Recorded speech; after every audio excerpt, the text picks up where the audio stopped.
Okay, we're thinking of starting a new segment here with Anderson Realty called What We're Seeing in the Market. Obviously, you have heard that it's a great time to sell and you can get crazy amounts of money for your house. And part of that is true. Part of that is starting to be a narrative that's changing. We had, towards the beginning of this year and for a while, around or less than 2,000 active listings in all of Northeast Florida MLS. And this is for resales, new construction. We typically have around 8,000 for a balanced marketplace, 8,000 active listings. So to say that we're at 25% of our inventory that is the case, and has been the case for a long time. But as of this morning, and this started about a week ago, we've got just over 2,800 homes on the market in Northeast Florida MLS. So what that means is that we're starting to see, not by any means or do we have a stabilized market. It's still absolutely a seller's market. But I want you as a seller, whether you call Anderson Realty or we've never even been a part of your vocabulary and you're not working with us, that's fine. I want you to understand though that there are agents that are agreeing to numbers that are never ever going to happen. There are numbers that are just beyond ridiculous. We like to price high towards the end of the market, the highest end of the market, because we like to build the momentum and get our listings advertised a different way than perhaps is the norm. However, when you go in and you list your house to a number that is just not going to happen, to see what's going to happen and what you can get, you're actually putting yourself behind the eight ball. And the reason for that is that buyers are not going to immediately flock to your house like they will if you're priced correctly. And when they don't flock to your house, if you sit on the market for 5 or 6, 7 days, buyers are looking at each other when they walk in your house and saying, why hasn't this house sold? What happened that this house did not sell?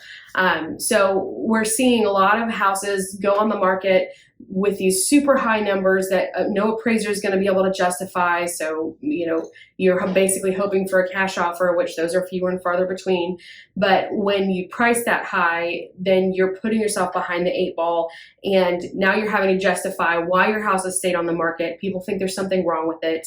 And you're consistently following the market rather than pacing the market or exceeding the pace of the market. So I want to caution you about pricing your houses too high. I also want to caution you about hiring the cheapest agent that you can find. There are definitely people that charge less than we do here at Anderson Realty, and that's great. That's the business model that they have is fantastic for them and it works for them. But just going based on price and going on what you think you're making is not always going to end up with the highest amount of money in your pocket at closing. So be aware of that. Be aware that the marketing that happens on your home, even though it is a hot seller's market, the marketing that happens on your home is something that can't be scrimped on, can't be saved on. It's not a matter of, we'll just throw it in MLS with a picture from my phone. You're cutting yourself short and you're potentially ending up with a house that's going to go back on the market multiple times for reasons outside of your control, but it doesn't look like that when you're a buyer looking in. So just some things to be careful about and things to think about. But overall, still a fantastic time to sell, but please be careful when you're pricing your home, when you're selecting someone and how they are going to present your home to the market, because all your buyers will be finding you online. And it's very important that you have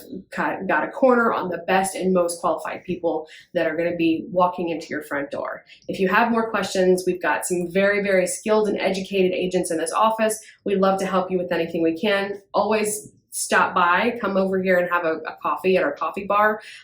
We love to have guests. Bring your dog. We've got treats. We're an open door, and this office is supposed to be and has been so far a resource for the community that we live in, which is Rokoff Village. Thank you so much for listening to all of my talk.